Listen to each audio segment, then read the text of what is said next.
Assalamualaikum warahmatullahi wabarakatuh. Selamat Waalaikumsalam. sore, Waalaikumsalam warahmatullahi wabarakatuh.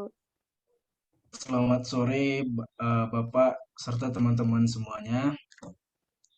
Baik, perkenalkan saya Aldi Ilhamsyah sebagai moderator, yang mana kelompok kami akan membahas topik tentang penyerangan pada jemaah Ahmadiyah yang beranggotakan eh, Fadila, Fadila Patan, Resa Nur Karimah, Salma Putri Habibah.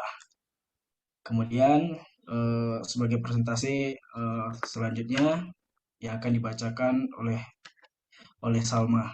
Kepada Salma, silakan. Terima kasih.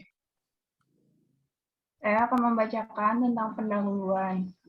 Ahmadiyah merupakan gerakan pembaruan Islam yang didirikan oleh Mirza Ghulam Ahmad. Paham yang dikembangkan oleh Ahmadiyah Hodian menurut Fatwa Majelis Ulama Indonesia dalam Musyawarah Nasional 2 tanggal Rajab 1400H atau 26 Mei sampai 1 Juni 1980 Masehi adalah agama jamaah di luar Islam, sesat dan menyesatkan. Fatwa ini kemudian dikuatkan dengan melalui Musyawarah Nasional MUI pada tanggal 19 sampai 22 Jumadil Akhir 1426 Hijriah atau 26 sampai 29 Juli 2005 Masehi. Dalam fatwa tahun 2005 ini yang dinyatakan sesat itu bukan hanya Ahmadiyah Hodian, tetapi juga Hamdiyah Hodian Lahore. Jadi MUI makin mengeras atau melebar.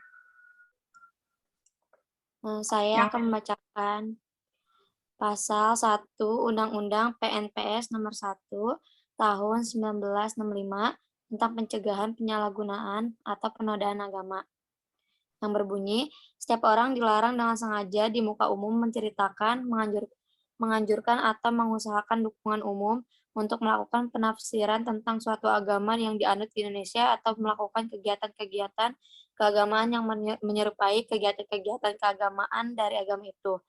Penafsiran dan kegiatan mana menyimpan dari pokok-pokok ajaran agama itu. Alasan-alasan pemerintah yang selalu memberi peringatan keras pada jemaah Ahmadiyah. Yang pertama, kegiatannya meresahkan masyarakat. Yang kedua, penodaan agama.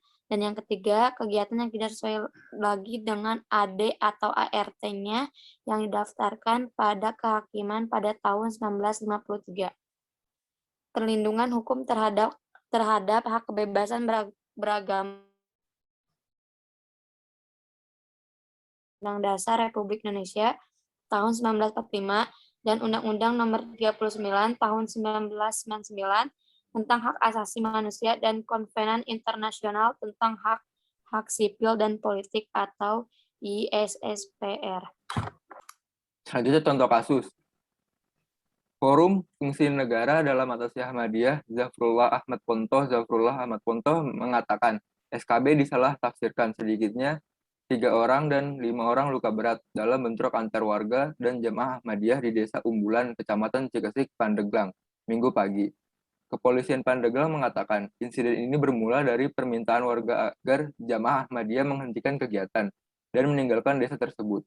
Kekerasan yang melibatkan jemaah Ahmadiyah ini bukan yang pertama. Sebagai jawaban atas rangkaian kekerasan, pemerintah mengeluarkan Surat Keputusan Bersama atau SKB tahun 2008 yang ditandatangani Menteri Agama, Menteri Dalam Negeri, dan Jaksa Agung untuk mengakhiri konflik. Tetapi Ketua Umum Jamaah Ahmadiyah Zafrullah Ahmad Ponto mengatakan banyak pihak keliru dalam memahami SKB. Mereka menganggap bahwa SKB itu adalah pelarangan kegiatan, padahal bukan pelarangan kegiatan. Dan itu pun kalau dilihat dari sisi konstitusi, bertentangan juga dengan konstitusi, katanya kepada BBC Indonesia. Dalam SKB antara lain disebutkan pelarangan penafsiran suatu agama dan perintah bagi jamaah Ahmadiyah untuk menghentikan kegiatan yang tidak sesuai dengan penafsiran agama Islam. Namun SKB ini menurut Ketua Majelis Ulama Indonesia, Haji Amidan, masih belum banyak diterapkan di lapangan. Oleh karena itu, dia menawarkan 2 solusi. Ahmadiyah itu agar dijadikan agama tersendiri seperti halnya di Pakistan, atau dia menjalankan SKB itu yaitu tidak menyiarkan ajarannya yang menyimpang. Tapi itu tidak dilaksanakan oleh mereka dan masyarakat ini juga terprovokasi. Amidan. Forum disiarkan setiap Kamis, petang, dan Senin pagi di radio BBC Indonesia. Ragam komentar. Pemerintah tidak tegas menindak oknum-oknum yang berdalih penodaan agama. Menurut saya, tidak satupun agama mengajarkan kebencian. Semua agama mengajarkan cinta kasih. Untuk menghindari konflik, sebaiknya slogan ini dicamkan oleh oknum-oknum tersebut. Jangan memaksakan kebenaran kepada orang yang belum mampu menerima kebenaran itu. Iwayan Kaler, Bandung, Bali. SKB 3 Menteri ini contoh yang salah bagaimana pemerintah mencampuri iman warganya. Hudoyo Habuddio, Depok. Pemerintah harus tegas menyikapi jamaah Ahmadiyah sesuai dengan keyakinan atau agama yang diatur oleh Undang-Undang Dasar. Jangan melakukan pembiaran begitu saja. Mereka juga anak bangsa yang harus dilindungi hak untuk hidup. Rudi Karnadi, Makassar. SKB 3 Menteri ini contoh yang salah bagaimana pemerintah mencampuri warganya. Ditambah ignorance and bigotry di kalangan warga yang berpendidikan. Hasilnya adalah kekerasan antar warga yang berpuncak pada peristiwa Cikesik. Saya melihat kewajiban pemerintah dalam hal pertentangan agama adalah menjaga ketertiban dan keamanan, sementara mendorong dialog tanpa berpihak, bahkan kepada mayoritas. Hudoyo Habuddio, Depok. Pemerintah tidak serius menangani kasus Ahmadiyah, padahal Ahmadiyah dinyatakan sesat dan ditolak oleh mayoritas umat Islam di negeri ini. Firman, Makassar.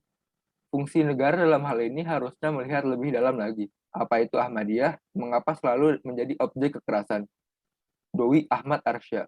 Kemudian BBC Indonesia di Facebook salah ambil keputusan. Beginilah jadinya. Keputusan sudah dibuat. Tidak ada aparat negara yang mengawasi. Akhirnya masyarakat yang mengawasi. Rata-rata adanya masyarakat bertindak anarkis karena aparat tidak mau bertindak. Seharusnya Ahmadiyah tidak boleh pakai nama Islam. Sebaiknya diterapkan oleh negara lain. Abdullah Syakur. Komunitas BBC Indonesia di Facebook. Komitmen negara Pancasila itu melindungi seluruh warga negara Indonesia, terutamanya dan manusia yang ada di Indonesia pada umumnya, melindungi tanah tumpah darah serta hajat hidup orang banyak. Subadianto, Hadi Prasetyo, Komunitas BBC Indonesia di Facebook. Baik, dari paparan materi yang telah dipaparkan tadi, maka dapat kami simpulkan fungsi negara dalam hal ini harusnya melihat lebih dalam lagi.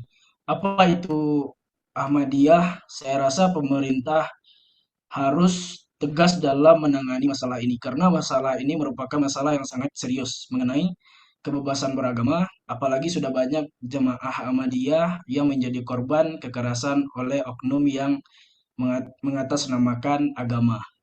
Sekian paparan dari kelompok kami eh, kepada partisipasinya teman-teman serta Bapak. Kami ucapkan terima kasih. Assalamualaikum warahmatullahi wabarakatuh. Waalaikumsalam warahmatullahi wabarakatuh. Waalaikumsalam warahmatullahi wabarakatuh.